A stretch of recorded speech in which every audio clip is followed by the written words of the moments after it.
Hello, welcome to Ken Studies. ये 2020 जो भी सीए पीएफ दे रहे हैं, तो उनके लिए एक मोटिवेशनल सीरीज टाइप का है। तो वो अवश्य देखें।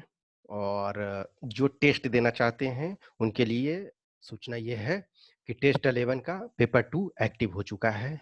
जो भी टेस्ट देना चाहते हैं वो kenstudies.com पे जाएं। देखो, जो लाइफ है वो एक कंटिन्यूअस मूव में चलते रहता है। आज जो है लॉकडाउन 3 का लास्ट डे है। अब नेक्स्ट कल से लॉकडाउन 4 एक तरह से स्टार्ट है। लॉकडाउन 4.0 चीजें चल रही है।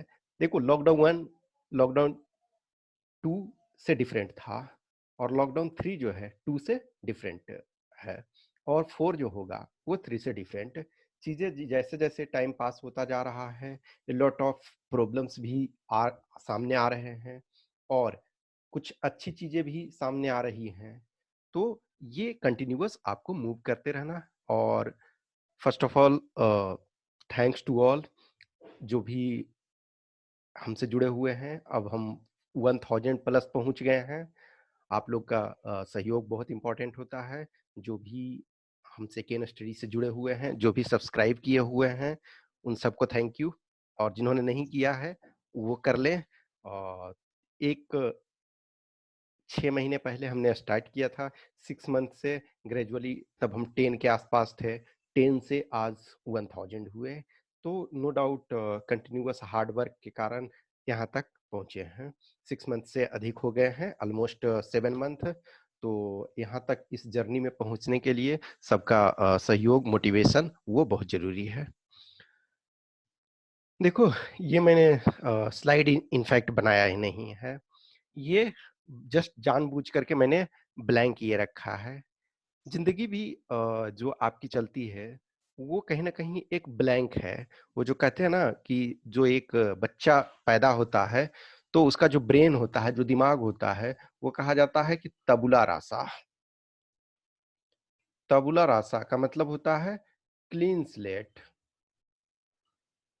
जिन लोगों ने फिलॉसफी कभी पढ़ा है, तो जो माइंड होता है वो तबुला रासा होता है, यानी कि क्लीन स्लेट।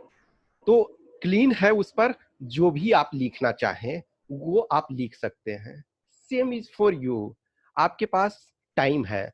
सपोज अभी आप को पता नहीं है कि एग्जाम्स का क्या होना है, नहीं होना है। 22 अप्रैल को आना था नोटिफिकेशन, लेकिन 22 अप्रैल को डेफर्ड कर दिया गया। अब 20 मई जो आपका 20 मई जो है, यानी कि वेडनेसडे, तो वेडनेसडे को आयोग जो भी है कुछ चीजें अपडेट करेंगी। तो ऑब्वियसली बात है, जब वो अपडेट किया जाएगा तो मैं आपको यहाँ अपडेट करूंगा कि क्या नेक्स्ट होना है। बट वो एक बहुत अच्छा स्टेटमेंट है कि कहा जाता है कि even if you are not having opportunity but be prepared, means the sense is that it's better to be prepared and have no opportunity than having opportunity and not prepared. Meaning thereby कि आप prepare हमेशा रहो, opportunity हो या ना हो। लेकिन यदि आपके पास अपॉर्चुनिटी है और आप प्रिपेयर्ड नहीं हो, तो उसका कोई मतलब नहीं है। जस्ट इमेजिन करो कि आप सोच रहे हो 500 सीट्स आ जाएगा, 400 सीट्स आ जाएगा, दैट्स फाइन। 1000 सीट भी आ जाएगा, यदि आप प्रिपेयर्ड नहीं हो तो आपका नहीं हो सकता है। लेकिन 200 सीट्स भी आएगा, आप प्रिपेयर्ड हो तो आपका होगा। तो अपॉर्चुनिटी हो या ना हो, एग्जाम डिले हो रहा है, दैट्स फाइन, कोई वो नहीं है। अभी सर्टेनिटी नहीं है, दैट्स फाइन। लेकिन आज न कल तो होगा ही। A lot of people daily newspaper में देख रहे हो कि जो प्रॉब्लम है, आत्मनिर्भर भारत जो है, सेल्फ रिलायंट इंडिया, आपको campaign prime minister Narendra Modi ने बोला है। आपको अपने कदम बढ़ाते चलना है। कुछ लोग सोचो कि वो पैदल महाराष्ट्र से, गुजरात से पैदल निकल रहे हैं घर। जस्ट सोचो, कुछ लोग बच्चे को लेकर के, क्योंकि अब पता नहीं है, बहुत लोगों के साथ अनसर्टेनिटी है। No doubt a lot of, हम आप लोग में से, ऑब्वियसली मैं घर से बाहर ही हूँ, दिल्ली में हूँ। आप लोग में से बहुत सारे जो भी इस वीडियो को देख रहे हो वो अपने घरों से बाहर होगे। शायद बहुत लोग घर जाना भी चाहते होंगे। मैं खुद 7 मंथ प्लस हो गए हैं घर गए हुए।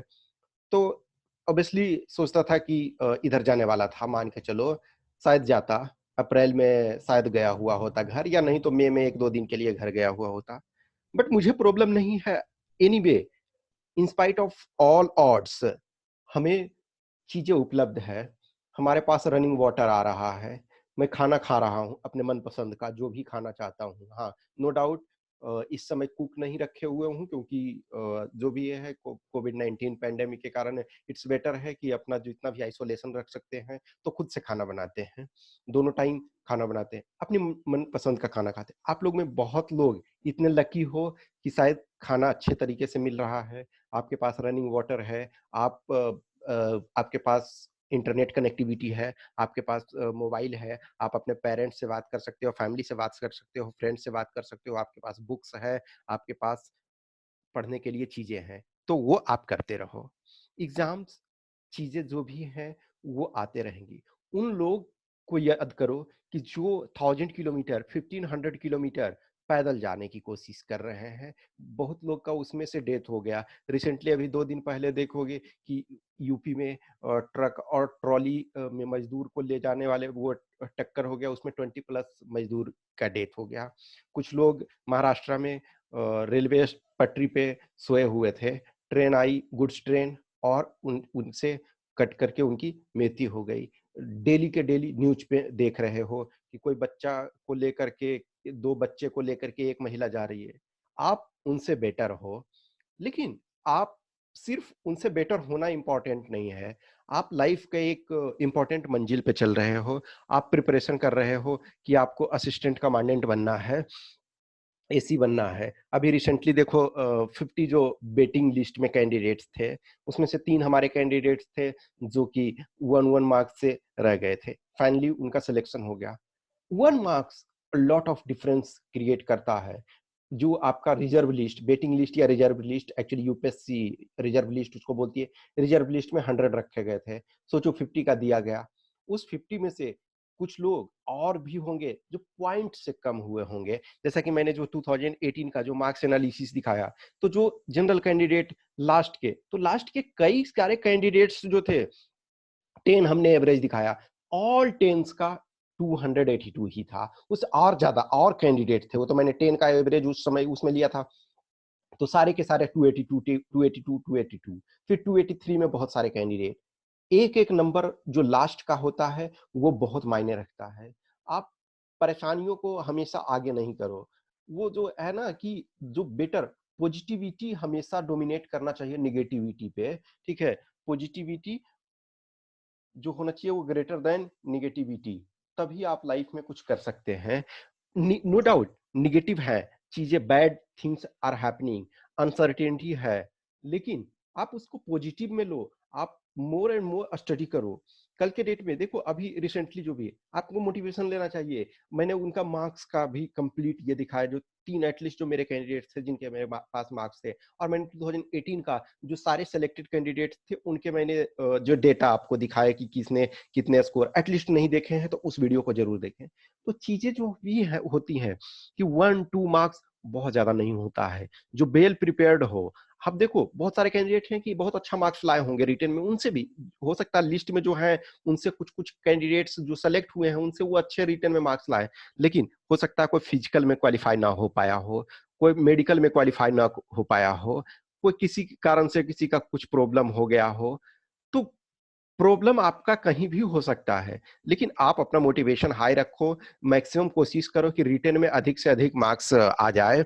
रिटन में मैंने जैसा कि आपको बताया कि जो भी अंडर 100 रैंक थे, तो उसमें से सिर्फ 6 को छोड़ करके सब लोगों ने 200 या 200 से एबव मार्क्स लाया रिटेन में सिर्फ। तो आप ट्राई करो कि पेपर 1 में एटलीस्ट 130 प्लस एटलीस्ट लाने की कोशिश करो, और पेपर 2 में जितना अधिक से अधिक ऑन एन एवरेज 80 आने चाहिए। तो जो भी चीजें हैं, देखो मैं लॉट ऑफ थिंग्स जितना तक हो सकता है वो मैं करवा रहा हूँ, और जहां भी है मैं हमेशा बार बार ये चीजें बोलता हूँ कि आप टेस्ट टेस्ट टेस्ट दो। उस टेस्ट से आपको नो डाउट फायदा होगा। जो सेलेक्टेड कैंडिडेट है नो डाउट जो कुछ एक्सेलेंट कैंडिडेट हैं उनको टेस्ट की जरूरत नहीं होती है, but A lot of candidate मैं जानता हूँ, क्योंकि बहुत सारे कैंडिडेट्स हैं जो कि मेरे ही टेस्ट दिए हुए हैं, मैंने जो टेस्ट कंडक्ट करवाया है, और किसी ने एक टेस्ट दिया, किसी ने दो टेस्ट, तो अब ऑब्वियसली बात है वो सारे का मेरे पास रिकॉर्ड नहीं है। जिन लोगों ने बताया कि हाँ मैं सेलेक्ट हो चुका हूँ, तो मैं उसका रिकॉर्ड आपको दे सकता हूँ। जिन जिन लोगों ने नहीं बताया या जो भी क्रेडिट नहीं दिए, तो उनका मैं कुछ नहीं कर सकता हूँ। दैट्स फाइन, बट मुझे खुशी होती है आप लोग में से जो भी है, जिनको भी लगता है एटलीस्ट टेस्ट दें। उससे क्या होगा, आपको बहुत सारी चीजें सीखने को मिलेगा। तो आप अपना मोरल मोटिवेशन जो है हमेशा हाई रखें। कभी भी आपको डेमोरलाइज नहीं होना है। आपका जो भी है मोटिवेशन हमेशा हाई रहना चाहिए। आज ना कल एग्जाम होगा, कल होगा, परसों होगा, 2 महीने, 4 महीने, 6 महीने बाद हो सकता है, कुछ भी हो सकता है, लेकिन एग्जाम तो आज ना कल होगा ही। कोविड-19 के साथ आप जीने का आदत डाल लो, कहीं न कहीं धीरे-धीरे करके वैक्सीन भी आ जाएगा, मेडिसिन भी आ जाएगा। हो सकता है कुछ लोग पैनिक हो रहे हैं, कुछ लोग पेरिश होंगे, बहुत सारे लोग केसेस हमारे पास अब 80,000 पहुँच गए हैं, लेकिन ग्रेजुअली और बढ़ता ही जा रहा है। बट धीरे-धीरे करके जो रेट वो कम होता जा रहा है। जैसे एक टाइम था एड्स और बहुत सारे जो कैंसर, बहुत सारे पीक पीरियड पे आया, लोग जी रहे हैं। आज भी लोगों को एड्स हो रहे हैं, आज भी लोगों को कैंसर हो रहे हैं, आज भी लोगों को हेपेटाइटिस हो रहे हैं, आज भी लोगों को बहुत सारी बीमारियाँ हो रही हैं। लेकिन उनके साथ लोग जी रहे हैं, ज़िंदगी वो चलती जा रही है। वैसे ही ये भी दैट टू शैल पास, हमेशा ध्यान रखो कि दैट टू शैल पास। ये जो बुरे वक़्त हैं, वो पास कर जाएँगे और आपको आगे बढ़ते रहना है। कुछ भी क्वेश्चंस क्यूरी है तो आप कमेंट बॉक्स में डालें, मोटिवेशन को हाई रखें, और जो भी जिनको भी ज़रूरत है तो पर्सनल मैसेज, कुछ भी पर्सनल क्वेश्चन रहता है तो आप हमें व्हाट्सएप पे ये कर सकते हैं, और जिनको भी टेस्ट देना है वो प्लीज़ टेस्ट दें। Thanks for watching this, have a nice day.